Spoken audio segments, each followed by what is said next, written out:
વડોદરા શહેરના આજવા ચોકડીથી આજવા રોડ તરફ જવાના માર્ગ પર ઘૂંટણસમાં પાણી ભરાતા વાહન ચાલકોને ભારે મુશ્કેલીનો સામનો કરવો પડી રહ્યો છે। વડોદરા શહેર સહિત સમગ્ર ગુજરાતભરમાં હાલમાં અનરાધાર વરસાદ વરસી રહ્યો છે, ત્યારે વડોદરામાં 2 દિવસથી સતત વરસાદ વરસી રહ્યો છે। માત્ર થોડા જ વરસાદના કારણે વડોદરા શહેરના આજવા ચોકડીથી આજવા ગાર્ડન જવાના મુખ્ય માર્ગ પર સયાજીપુરા નજીક આખા રોડ પર ઘૂંટણસમાં પાણી ભરાવાના કારણે વાહન ચાલકોને ભારે મુશ્કેલીનો સામનો કરવો પડી રહ્યો છે। ત્યારે પાલિકા તંત્ર આડેધડ કામગીરીના કારણે છેલ્લા ઘણા વર્ષોથી જ આ સમસ્યાનો સામનો કરવો પડી રહ્યો છે। ત્યારે હવે પાલિકાનું તંત્ર અને સરકાર ક્યારે ધ્યાન આપે છે એ જોવાનું રહ્યું।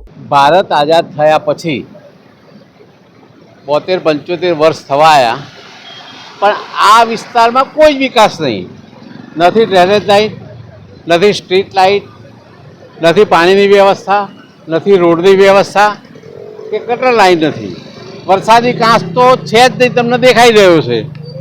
હવે આટલું બધું પાણી ભરાય અને વડોદરામાં પ્રવેશ કરવા માટેનું પહેલું જ આ ગામ છે, છતાં વિકાસ નથી। વિકાસની ગુલબાંગો ફૂંકવામાં આવે છે, પણ હું નથી માનતો કે વિકાસ કરવામાં કોઈને રસ છે।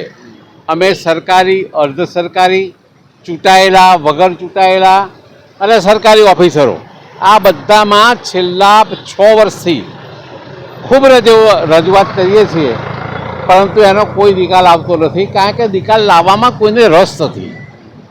અમે પંચાયતવાળાને પ્રયત્ન કરીએ છીએ, પંચાયત બિચારી એકલી શું કરી શકશે? આ પ્રશ્ન એવો છે કે આ તો જિલ્લા પંચાયતે અથવા તો શહેરવાળાએ અથવા તાલુકા પંચાયતે આને ઉકેલ કરવો જોઈએ। એક બાજુ ગટર લાઈન છે જે 10 ફૂટ ઊંડી છે, એક બાજુ વડોદરામાં પાણી લઈ જવા માટે જે પાઇપલાઇન નાખી છે એના ખાડા ખોદેલા છે। માણસ આ બેમાંથી એક જગ્યાએ પડી જશે અને એનો જીવ જશે તો કોઈ સરકારી ઓફિસર આશ્વાસન સિવાય બીજું કંઈ નહીં કરી શકે। બહુ તો કદાચ 2-5 લાખ રૂપિયા આપશે, પણ એનો જીવ તો પાછો નહીં આવે।